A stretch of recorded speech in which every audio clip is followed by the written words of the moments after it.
Zambia's veteran opposition leader Hakainde Hichilema has been sworn in as president in front of a packed stadium in the capital, Lusaka.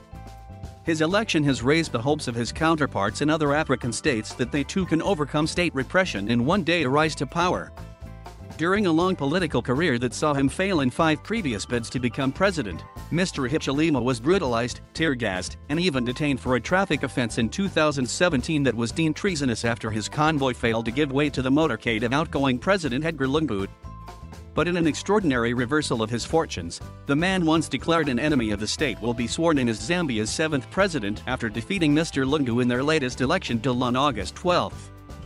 "It's massively inspirational," said Tanzanian opposition leader Tundu Lissu, who survived an assassination attempt in 2017 after being shot 16 times by people he believes were state agents.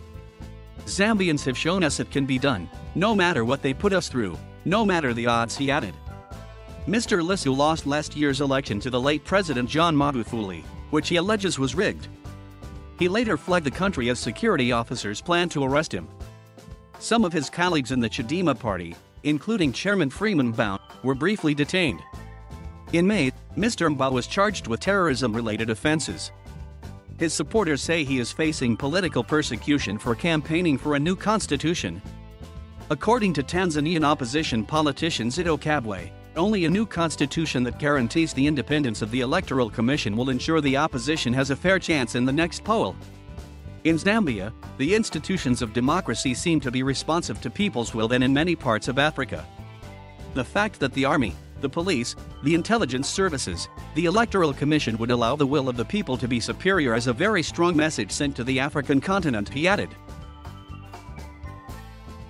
The ripple effects of this message have spread far and wide, especially in Zambia's southern neighbor, Zimbabwe, where it has sparked frenzied exchanges between the main opposition politician, Nelson Chamisa, and officials of the ruling ZANU-PF party, which has been in power since independence in 1980. "Zimbabwe, you are next," the opposition leader tweeted, in a post congratulating Mr. Hichilema. President Emerson Mnangagwa retorted, "What happened in Zambia will not happen here." His spokesperson even hinted that the army would not allow a transfer of power to the opposition. Ms. Mahia added that there was no shortcut to winning. She said Zimbabwe's opposition would have to emulate Mr. Hichilema's United Party for National Development Party by. It is a message Mmusi Maimane, the former South African opposition leader and a friend of Mr. Hichilema, has also been pushing. He egged on the MDC alliance, saying, "Zimbabwe, the example has been set. The people of Zambia have rejected poverty and corruption. The people of Zambia have rejected arrogance and laziness.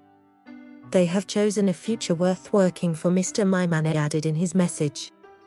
In Kenya, supporters of veteran political leader Raila Odinga have also been heartened by Mr. Hichilema's win, as the 76-year-old politician prepares to run for the presidency for the 5th time in 2022. Mr. Odinga said the Zambian election result reminds fellow Africans elsewhere that nothing is impossible. Mr. Odinga is due to attend the inauguration, along with opposition politicians from other African states, in a clear sign that Mr. Hichilema does not intend to abandon them now that he is in office. This is a victory for Zambians. They voted in large numbers because they want us to deal with corruption, fix unemployment, end political violence and dictatorship, Mr. Mwitwa said.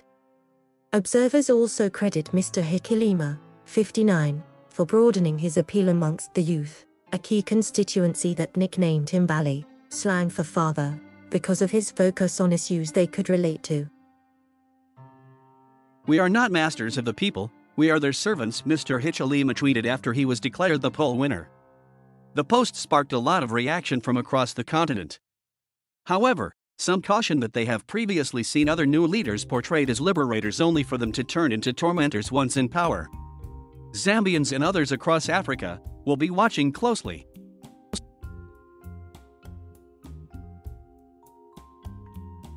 Thank you for watching. Please subscribe.